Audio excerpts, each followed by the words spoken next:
I like to run, but I don't think a lot of people are aware that I've now completed 51 marathons. Pain is temporary and it's planned for the long haul. Never let best be the evil of better. I'm hearing a tolerance for risk, maybe married with an interest in adventure and learning something new. This finance partnership is very similar in the way that it's more than just the numbers, right? It's about really understanding the business that you're supporting. You kind of stole my next question from me because that's exactly what I was going to ask is, hey everybody, welcome to Ambition Aligned. Today I am talking to my friend Melissa, who has led finance teams across global giants like Oracle, Hitachi, and Workday, guiding product and infrastructure teams through high-stakes transformations, all the way from shrink-wrapping CDs to global cloud infrastructure and AI changes in these tech giants. But beyond the boardroom, she's also an endurance athlete who's completed 51 marathons and became the first woman to run a marathon at the geographic North Pole. In this episode, we explore the mindset it takes to go through those extreme conditions, whether navigating billion-dollar changes or running on a floating sheet of ice with polar bear guards. Let's dive in. Hey, Melissa, it's so good to see you again. Hi. I really appreciate you taking the time. I would love for you to explain to the audience. They're all going to be really excited to hear about what it was like to go from your early career to leading global finance teams and what's really defined your journey. Well, I think you're going to hear in a moment, my journey has not been a straight line. And what's kind of guided me unconsciously, really, has been the idea of just finding interesting roles and interesting companies and people. For example, when I first started my career, in addition to some bookkeeping jobs, I started with a software startup. And back then, software is not what you think of today. It was where companies burned CDs. And so the company was actually, my first day, I remember very vividly, I came in to just say hello, and I see scraps of paper on a desk, and the team was shrink wrapping and pressing CDs and shipping them out. And I realized I asked anyone, does anyone collecting any of the money? And they were like, oh, that's not my job. So I learned pretty quickly that maybe I should set up an accounting system and a very basic accounting system and learn pretty much everything on the fly of how to run a business from start to finish, covering payroll and all the stresses around the small business. But really, the next job right after that couldn't be any more different. It was at Honeywell. For some reason, I was able to get a job as head of FP&A for their Space Systems division. I'd never been in a corporate job, and so this was brand new to me and fantastic. Space Systems was a division where they were doing all of the avionic equipment for the space shuttle, which of course doesn't exist anymore. But it really was fantastic experience in my first entree into real technology. And before I knew it, I also learned a lot of things like government contracting, FP&A. I pretty much learned that on the fly, and took on a number of roles. Because the company is so large, you can just migrate into different roles. And one of the jobs that I also had was somehow I found myself in this role called internal controls. And right when Sarbanes-Oxley passed, and that was 2002, and I led the certification for SOX, Honeywell's first year, and it was amazing. You just kind of learned and figured out. I mean, in that time, no one knew anything. No one knew what to do. There was no history on that, so we all learned together.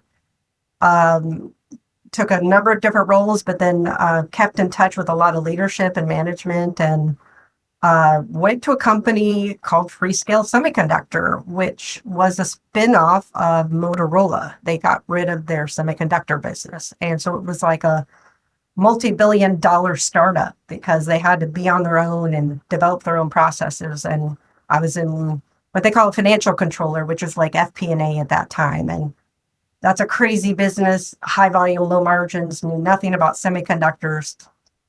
Did that for a number of years and found my way through a prior boss to Hitachi Data Systems, which started marrying some of the experience of hardware and industrial with software. And throughout that journey, learned a lot. I worked a lot with international business. Honeywell was very international, so I really enjoyed that, and I kept it going as I went all the way through to Hitachi, which is the Japanese company, but we were very global. So I got to learn a lot more in depth about Japan and how to do business with, other cultures. Um, and then that was around the time where the cloud was born. So another transformation of things that you wouldn't see in your lifetime. And I got an opportunity to work over at Oracle, who was rewriting all of their software for the cloud. And this is at a time when nobody even knew, what a cloud was. And the idea that music could be with you no matter where you went was like awesome. And I remember even seeing my first Tesla, and that was like the coolest thing in the whole world. Like that they had a computer in their car. But the point is I really enjoyed just exploring new opportunities and new industries and not being afraid of just learning something new and trying something that I've never done before. And I was got an opportunity where people trusted enough to just give me a try because I could figure it out. So.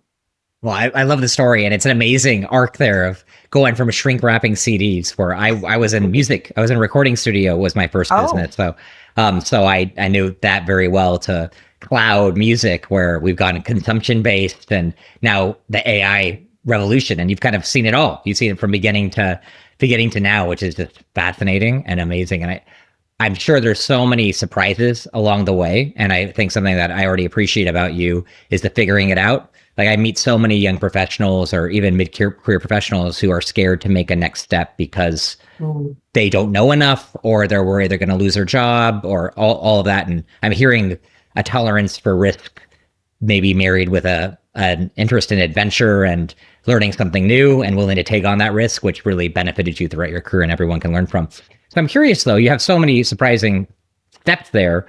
What's something that people are surprised to learn about you, whether through work or just your overall adventures in life?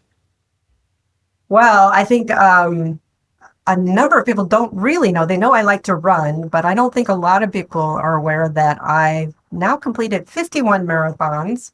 I can't believe I've completed 51 marathons, including every single continent, and most recently the North Pole, the geographic North Pole. So that's probably something that most people don't know about me, and maybe my close friends. How do you run across the North Pole? Do you need special shoes, or like that's amazing. 51. Most people can't even get one in. That's just phenomenal. Yeah. Well, they're not super fast, but yeah, actually we took an icebreaker ship. There's a luxury, like, people apparently do this, enjoy to go up to the North Pole. It's all ice. People forget there's no land, and it's floating ice. And we went in the summertime, and the ice is only about a meter thick. And so it sounds completely crazy, but a ship goes up to the geographic north, drops down their gangplank on some good solid perimeter of ice that the captain selects, and you just get off and you walk. And so this company, Runbuck, actually hosted the very first one on the geographic north. And we were the guinea pigs, and mapped out a little course with little flags. What's unique about this race is that they've never done it, but also because it's summertime, there's bears. People don't think about it, but the North Pole has got polar bears. So before you're even allowed out there, they have polar guards that not only check the depth of the ice, that it's a good solid piece that we're all letting everyone onto, but then they have to have a bear guard perimeter, just in case. And we did see bears, not when we ran, but on the voyage, we actually did see polar bears. It's crazy, amazing. What happens when you see the polar bears? Do the bear guards go and like try to block, or they have guns? What they do is they face away from you. They're set a round perimeter. They're facing away from you. The ship is on one side where it blocks. And then you have another perimeter where you stay within the ice that they know has been solid enough. There's no holes. But we actually had to run with life vests, as crazy as that sounds. So it's not even bad enough that the terrain is really tough, but those things are heavy. I'm telling you, they really are heavy. And so, yeah, just what you want to do is add. It's like adding a few more, what, 5 to 7 more pounds on you. Talk about hard mode. It's like, oh yeah, I'm gonna run on the North Pole 50 marathons after 50 marathons with polar bears with a life vest on, and like the guys with Oh, but guns to behind answer your you. question, the shoes, Yeah. well, they're Solomon. They're snow running shoes. They're unisex. Uh, but there are running snowshoes, and it keeps your feet dry. I was probably one of the few people that had the dry feet because it's summer and it's melting, right? There's a lot of snow that's melting. But yeah, there are running shoes, if you can believe it. Wow. Well, I probably could talk to you about the whole. I have so many questions there and how you got into it and what Yeah. triggered you continuing it. But I know we only have so much time. But that's fascinating. I'm curious, what was harder for you? Training for that and doing all these marathons, or some of the challenges you've had with cloud migration and technology over the years with your companies? No doubt, it's cloud migration. uh, the other stuff is just you, right? It's just myself. You can train. I mean, you do all those other things, but yeah, things like cloud migration. There's so many more people involved. There's so much. It's so much more complex, I would say. Yeah, leading people other than yourself is always such a challenge, Yeah, right? exactly. Yeah. Well, with that, I'm really curious of what does strong finance partnership look like to you, especially when you have to do what you've done and lead and motivate and influence large international global teams to reach an outcome? Yeah, I think true partnership, I think, relates, especially finance partnership, is very similar in the way that it's more than just the numbers, right? I think we've always heard it's more about it's about really understanding the business that you're supporting. If you're talking technology, like product or engineering or businesses that are highly technical, the bar's raised even higher for finance. You really do need to understand not just the general business, but you really need to understand what you're building, what the technology is, because finance partnership is truly that adding value. And if you don't understand the technology or what they're building or what their challenges are, you're not going to be able to add much to the conversation. So you have that added requirement to really understand the technology to a certain level, such that you can have a conversation. You can understand where the pain points can be financially as well as strategically with the business. Where did you develop that skill set? Because it's something I've noticed too in my chief of staff role at Google. Like the best executives weren't necessarily the ones that knew the most or could get the most done, but they were the ones who could understand and tell the story, which was really challenging, especially for very technical professionals. So where did you pick up that skill set and how did you learn it? Well, I think, yeah, it's funny. I had always thought about, first of all, I think you have to enjoy it, right? I think you have to first understand really, they always hear be curious. You always hear that, oh, be curious and asking questions. But I think if you don't really enjoy it, or you are truly not true curious is you're enjoying it, you really want to understand. And you think, I always thought it's just cool. These engineers are so cool. And one of my early jobs at Honeywell, the joke was it is rocket science and these are rocket scientists. It really is rocket. And these guys, I picked up early on that engineers think differently. And someone explained this to me, and to me it resonates. Engineers think, I call it like this. They think this way. They talk very detailed, and then they get to a summary. But all of us, and finance and English majors or what have you, always were taught this way. Get to the point and then elaborate your details. And so you can imagine the communication problem you're going to have between these two if you don't understand that and aren't patient enough to get and curious and ask a lot of questions. But again, I always thought it was really cool of what they did. I wanted to learn, and I was patient enough to understand that we're starting from a totally different point.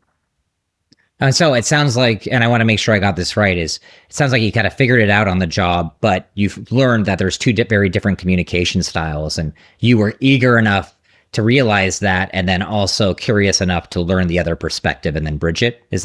Am I summarizing that right? And I enjoyed being the translator. I think finance professionals, the most successful ones that support technology or anything, actually nowadays, everything is technology, is being the translator between your own profession and whoever you're supporting.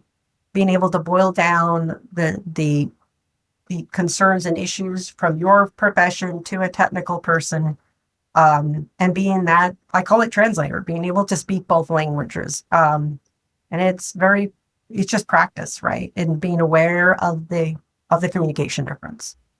Yeah, it's fascinating. You hear it all the time. People like, to get to the next level, you need to work on your soft skills. But that really, the communication is such a challenging place for everyone, because it's more than just communication. It's EQ and understanding other people's perspectives. But it's also kind of realizing BS and being able to call BS when you see it. So I'm curious, we're hearing a lot about AI hype nowadays. And how do you tell, or what did you learn to be able to call or signal hype versus substance throughout your career? I think you bring up a good point, because right now there is a lot of hype, and there's still a lot of hype. I think, if you listen to CNBC, you listen to the news about everybody has to have AI because that is the future, right? And so everyone's like, how do I incorporate AI? And maybe that's not the right approach, right? Are you solving problems? How can you solve the problems and leverage AI to solve a customer's problem? Should be leading. And I think that to separate that hype, to me, is pretty clean and clear. It's proof is in the pudding. Like, there's definitely talk and there's aspiration and there is vision, which is great. But after a while, you're expecting to see progress, and analysts are expecting to see progress. We need to see some material action and accomplishments and milestones. Otherwise, it's just talk, right? If you're not seeing any actual progress or benefit from it. And when you're saying progress, you mean, like, are you getting customers? Are you satisfying their needs? Are they paying customers? Or even it's like features is what can you demonstrate, right? And are showing that you've got the proof of concept done, you've got a prototype done. I think everyone understands there's a lot to evolve around AI, but you've got to start showing progress. And you need to show what all of this money is going towards, maybe from a financial perspective, but also as a consumer or a buyer of product, weeding through the mess. Who's been talking about it, who's been actually delivering features and functions and delivering solutions, even if they're small, right? That gives me faith that it's not just hype. Yeah, and to your point on the small solutions, I was talking to someone earlier today who invented the passport technology for that signs that pass, and something like that, something as small as you don't even realize it because it scans your passport when you go through TSA.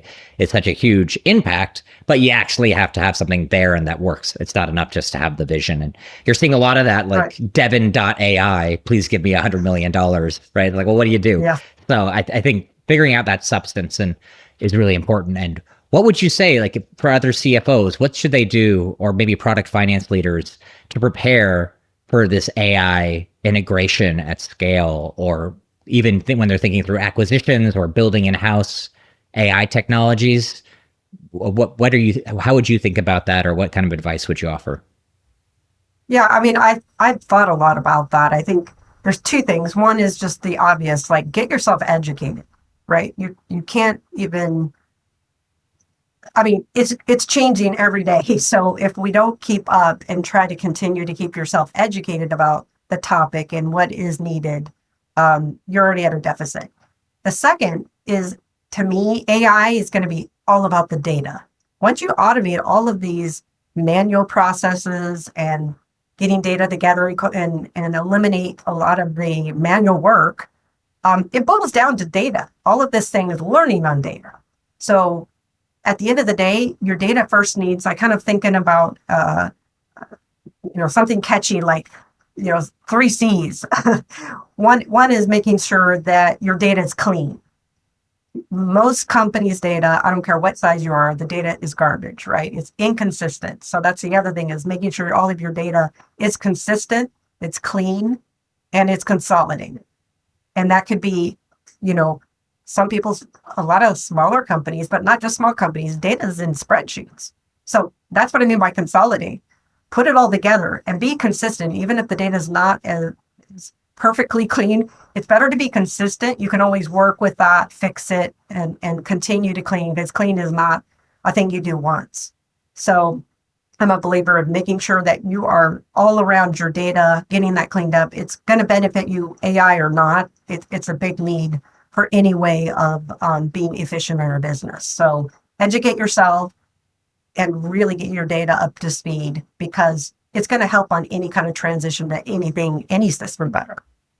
I love the 3 C's. That's something I'm going to take away from this. I already learned something really valuable, and I think everyone, because it's so true. And especially if you're in a company that's even done a couple of acquisitions, it sounds easy, clean, consolidated, consistent, but man, it's hard in practice, right? It's not easy to get. It sounds super easy, but I'll tell you, every company has the problem. The larger you are, the worse it is, the volume. But if you're small, it's still a problem, because maybe you don't have the systems and they're in spreadsheets. But to me, AI, the next problem that most people haven't even thought about yet, is AI will get there. I'm a firm believer of it's already there in a lot of areas, but it's going to hinge on how good your data is. And most people's data is not anywhere near where they need to be, even for the systems we have today. Yeah, and that goes back to your point on education, right? Where if the executive team isn't aware of what the technology can do and its limitations, you could be sucked into the hype instead of the substance of a technology, and then buy it and then not reap the outcomes that you're thinking, because you have this huge data cleanup and you didn't plan for the consultants to go actually do the work, right? Yeah, because that's what's going to cost. I mean, you're going to never have enough resources to do that. So you've got to, I call it, just start chipping away at it early, because it's going to take time, and it's just got to be it's an everyday thing, right? You don't just clean your house once, right? And you're done, right? So why would you do that with your data? Yeah, you need some long-term vision around there. That's awesome. Well, I want to switch it up a little bit. I really want to dig more into the North Pole Marathon, because I think personally, you probably don't know this about me, but I was actually homeless when I was 15, and I overcame a lot. And so I always am inspired by mindset and grit and what it takes to go through extreme scenarios. And I'm really curious, what inspired you to set this internal challenge of 50 plus marathons and going to the North Pole? What was motivating all of that behavior? I think even before, if it was a marathon or not, I don't know. And I guess you don't really know. I think even yourself, you don't really know what's in there that says I'm goal oriented. And that was one of the things that I'm always looking for, a challenge, a goal. I feel like maybe it's just to prove that I can do things. And so I'm very goal oriented, and it just started early on when I kind of got talked into running early on. Like a friend said, "Oh, I want to have I want some company." So before how early is this, or how young are you when you're doing this? I would say I wasn't that. I was much later in life, almost 40, so late 30s, that I even start running. I'm 56 that's huge. now, or will be 56, but. Yeah, I had never really run, and I got talked into a friend coming with me to go run, and I did that first 5K, and I thought I was going to die. I went way too fast. And then my friend said, "Wow, you already did that. You could do a half marathon." I'm like, "What? How do you go from that?" But somehow I'm like, okay. And I think that really is the journey, because before I knew it, my friends were doing marathons. So, hey, maybe I'll just do one. And then my friend suggested, "Hey, you've already done 4 of the 7 continents. You're almost there." And I thought, "You're right." Or 3 of them. So I'm like, "Oh, you're right. I'm already halfway, so I'll keep going." And so it doesn't take much. It was just a little poke. And before I knew it, I had 7 continents, and I thought, okay, well, what's next? So I was always asking what's next. And I think that is personal and professional and goal driven. And it's always that idea of looking forward to the next thing, because it's a challenge. It's exciting. Prove to yourself you can do it. And yeah, so that's what I'm always trying to do. Prove to myself I can do it. Well, I love it. I hear 2 things there. First is just the power of community, right? It's having someone to push you a little out of your comfort zone, unlock this whole world that you weren't even aware of in your earlier 30s, right? And now And now look at what you've accomplished so fast. It's just amazing. And then the second was the goal orientation of, hey, it's more about the journey than the destination. It's like, okay, I did this one. What's the Absolutely. next one? Right. Yeah, and I That's would say that's what I tell my friends all the time is actually the journey is absolutely the things that I remember the most. It really isn't the actual race.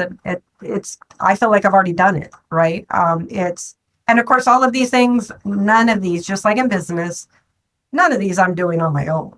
There's nothing here about by yourself. You don't accomplish anything by yourself. I have a lot of friends that have trained with me over the years, many miles, many hours, crack of dawn in the morning to run with me.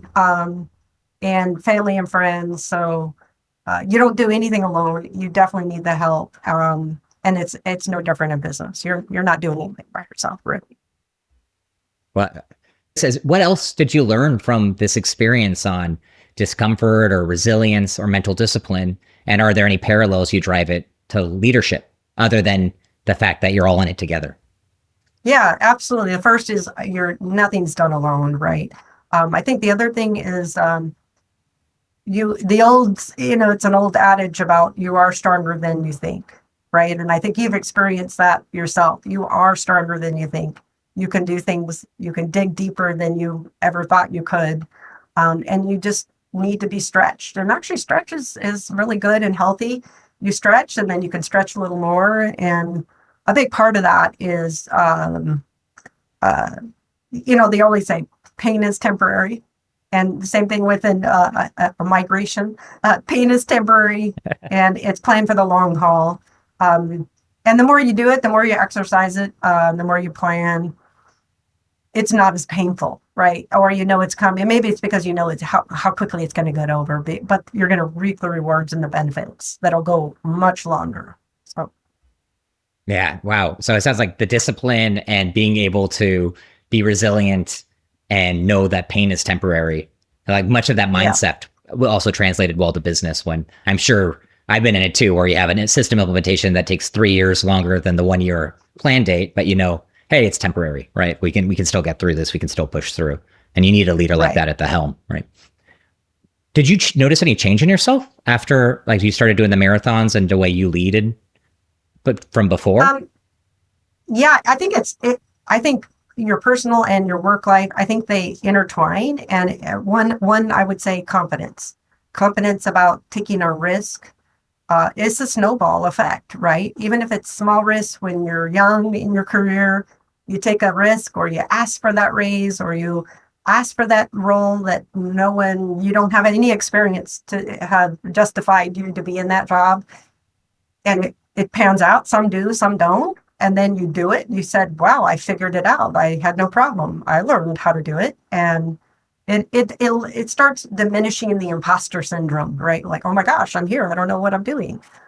Before you know it, you learn and you get more confident that you can figure it out. You're resourceful. You've got friends. You can contact your resources to help you get through it.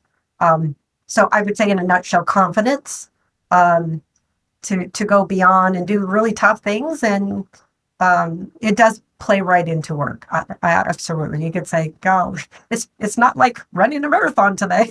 That would be worse." And I think you have such a great observation too of like taking on these roles is risky, and a lot of people don't appreciate. Everyone wants the title, like, oh, I want to go be CFO, I want to go be VP. But then when you talk to everyone day to day, like, hey, are you willing to go take a risk on this new company? Are you willing to go? Oh no, I'm comfortable where I'm at. And I think that's exactly what you're saying against is, hey, if you want to grow, just like running the marathons, you got to put yourself in a position where you're going to take some risks and you're going to fail a little, you're going to have some tough times, but that's how you grow, right? Yeah, absolutely. And you're going to be okay with being uncomfortable, right? The old. Yeah, comfortable with being not always discomfortable. easy. Yeah, it's true. It's true. Yeah, I love it. I'm curious on looking back, you've accomplished so much, and it's really motivating to hear like you not just accomplished from just the get-go, but you kind of keep on choosing these new adventures. And I'm wondering if there's any professional moment when you look back on an impact that you were most proud of. Yeah, I mean, that's always a tough question, right? But I think the theme I have is not any one instance, it's anywhere where if it was an employee or colleague or anyone that, and even in personal life, that came up and said that you made a difference in their life. I think as you get older, that's kind of what you care about is your family, friends, colleagues, and that you've helped them in their career, you helped them maybe personally, that you've made a mark and you've made some a difference in someone. And of course, in projects, hopefully those resonate with, pushing the business forward. But I think it's first and foremost the people that you work with that you felt like um, you've helped somebody along the way. So I think all of those, even if they're small, there's no monumental, you know, project. Even the little stuff you realize in talking with people, actually many years later, you're like, really, I helped. I didn't know that, and so yeah, I think those are the most impactful things that I cherish the most. And I think that's something that people just don't realize in the moment that I wish more people would realize. Everyone I've talked to who's been hyper successful, like yourself, always anchors back on, hey, it's the people that matter. It's not the process or the project or any of that. And the people that get lost in the process or projects, it's important to take a step back and say, hey, how are the people doing? And am I taking care of them? Because that's what's going to stick with you over the years, right? Have your personal values evolved at all alongside this journey? Yeah, absolutely. I mean, I think again, when you're young, you're focused on just yourself for sure, because you're doing everything you can to. You've studied, you're working on your own career, you're developing your life, you're worried about your next job, how much money you're making. And what's changed over that time is, and even to today, I would say is there's things that are more important, different things are more important to me now. It's what I'm doing, who am I working with? Am I learning? Do I really care about the company that I work with and the people that I work with? Culture. Like I've never thought that about, early in my career. When I got a job, I wasn't even thinking about culture. Culture is very important to me now. Like, do I want to work in a culture of a particular culture or not in a particular company? I never even thought about culture. And you hear about that all the time. But when you get in an organization, you can either thrive or not. And, it's not good for the company if you're not in line with that. And so I think the things that are important to you have changed for me. And it's not just about, like you said, title and money. No, you still care about those things. I'm not going to disagree, but there are other things that are really important. And if they don't all come together, you walk away. You're totally fine with walking away from an opportunity if they don't check all the boxes for you. Yeah, and it's interesting. I really love that you share that because it's interesting. That's why I made this show in the first place, is I was trying to find people who were aligning their ambitions with their personal values. And it seems like that over time, the people I found most impressive are people like yourself who had those personal boundaries of, here's my crossing point, here's what I'm trying to do. And if you kind of go over it, then I'll find something else that matches that boundary, right? Yeah. And that makes everybody better. When people live by their values, it actually strengthens everyone around them, right? I'm curious, has there been any other times where you've realized, like you've kind of realized intentionally trying to make decisions aligned with your values has paid off, or you've taken a risk to do so? Yeah, I think every role that you go into, you don't know until it happens. You take the risk, and some of those roles were just not a good alignment. And you learn and you learn to ask more probing questions. And so I think every job, I would say in the last probably 10 years, those are the jobs that I really had focused on making sure my culture aligned with my values. But it didn't always used to be that way. So I can't say it ever stopped or should stop. I realized, I guess, in hindsight, how it's become more and more important to me over time. And I think every role is a risk. You go into every role going, this role might be less or more money, or sacrificing some of these other things because I think I'm just going to thrive in this. So I don't think I've been perfect by any means, but so I look at every role as a risk, and I wouldn't say any one was, a cliffhanger. Like this job, I just took half. And I think maybe when I was younger, you're, it sounds all good now. I get it. But when you're younger, you can't necessarily early on have, until you get some experience in those roles, you can't be so choosy, right? As you kind of get yourself set up and put yourself in a position where you can turn down jobs. There's times in economies where, hey, you need a job. So you do it, but then you move on when a better role is better aligned with you. Yeah, and there's something to being the stable employee who, you want to go in and if you're going to join something, give it your full effort. But I also do realize there's so many people, if there is a misalignment and they don't articulate it or they don't make a position move, it's actually worse for the organization because it's like, hey, if you're not happy here and you're going to gossip or have a tough time because you're not matching with the culture, it's better. You're going to find something. If you've moved forward in your career, you're going to find something, and it's going to help the organization as a whole too to get you out of there because it's not a good fit for them either. Even if you're doing a great job, it's going to cause more problems, right? Yeah, and it's hard. Culture is a really soft thing. I mean, I think recruiters and the interview processes are so long now that I think that is addressing a lot of the potential culture mismatch. But it didn't used to always be that way. It didn't. I mean, now some of these interview processes are almost to a fault. But I would say in some ways I'm learning to embrace how long some of these interview processes because of this culture, getting a true sense of what that culture fit is.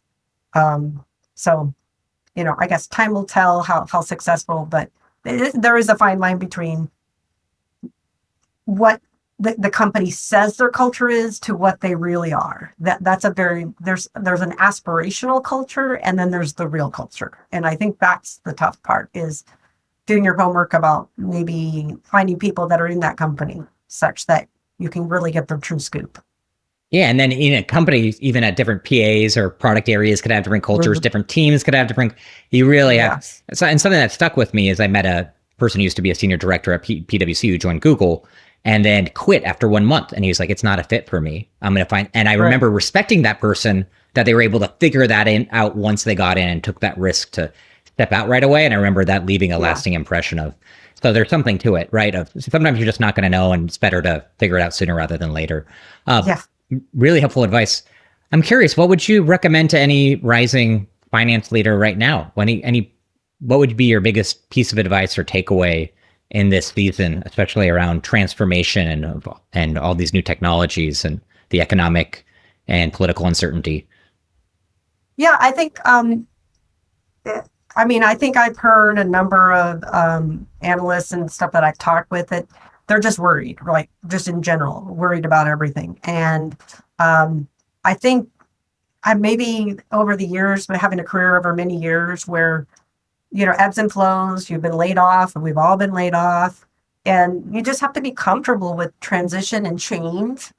But the key here is prepare yourself such that you can take risks, right? If you're a good finance person, you hedge your bet on risk. So yeah, it's a risk, but is it a risk if you've prepared, if it doesn't go well, or you can be out of a job a little longer to pick the right one for you, right? So there's ways of hedging your bet as well as making sure your skill sets are very diverse and that you're willing to take some risk of some companies. You're not going to be truly fulfilled if you don't take those risks because it gets more difficult as you get older to take risks.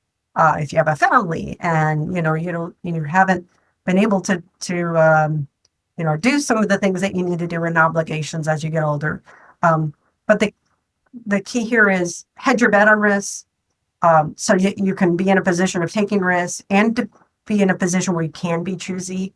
But also you got to add value, right? Any company that you're going to go to, it's also about what you're offering them. There's a two-way street here. It's not just what they can offer you, but what is your value to that company? And so work on wherever you are. There's usually lots of training programs. And I find as a rule of thumb, most of the early career folks are not taking advantage of all the free training that they could take. And yet that's not a guarantee for anything. But what it does do is just help you become well-rounded and probably help with more value add to whatever prospective company you go to. Yeah, that's great. Something I always tell people is scope is for teams, not for people. Like you should be learning everything, even if you're an accountant or finance person, try to learn everything. Yeah. And the more you learn, the more you earn. That's generally, that rule tends to work, right? So just keep doing it just because you're out of college. Yeah. So I'm with you 100% there. And that's sage advice. I'm curious, I know we're running close on time and I want to talk to you I could talk to you forever, but I want to respect your time. I'm curious, I'll try to go through these ones kind of quick. I'll add some fun ones in the middle too. This is more like a lightning round, and then I'll have a closing section where I would love to hear about where you're going in the future. First is, what's one AI misconception in finance that you'd like to retire? I'm just so tired of hearing all of our jobs are going away and we'll have nothing to do. That's a total misconception. Hopefully we'll automate and eliminate a lot of things, but we have, as a finance profession, have so many things that we haven't begun to do. So that's a total misconception. Yeah, that's great. How about a favorite book or quote that shaped your leadership style? Yes, I would say a quote. I'm not sure who to give acknowledgement to, but never let best be the evil of better. That's really good. It's true. Sometimes analysis paralysis, right? Yeah. Sometimes you just got to move. Yeah. Yes. What's harder to explain, ARR to engineers or going to the North Pole to run a marathon to your family? The family. The engineers, they got this. They're like, what? They don't understand that. Yeah. Engineers get it. Do you have any other extreme races planned for the near future? Not planned, but always have been thinking about. There's a company called Runbuck, and they have 7 continents in 7 days. 7 continents in 7 days, a marathon. And a marathon each day? Yes, actually, I have friends that have completed it. 7 marathons, 7 days. That's one of the ones that I've always thought about. That would be kind of cool. It would be kind of cool to challenge yourself. Oh, if you did that and put a charity behind it, I would donate. That sounds amazing. Yeah, that sounds pretty cool. It's a little pricey for me, but yeah, it's a challenge that I'd be game for. Respect. Okay, and then just for fun, do you like sweet or savory better? Sweet, for sure. Sweet too. Sweet. Okay, and what's your favorite dessert? Dessert. How about just like candy? I just like, do you know Bit of Honey candy? Oh yeah, that stuff's great. Yeah, that stuff's delicious. I'm an old schooler. So I have a that and gummy bears. Isn't that ridiculous?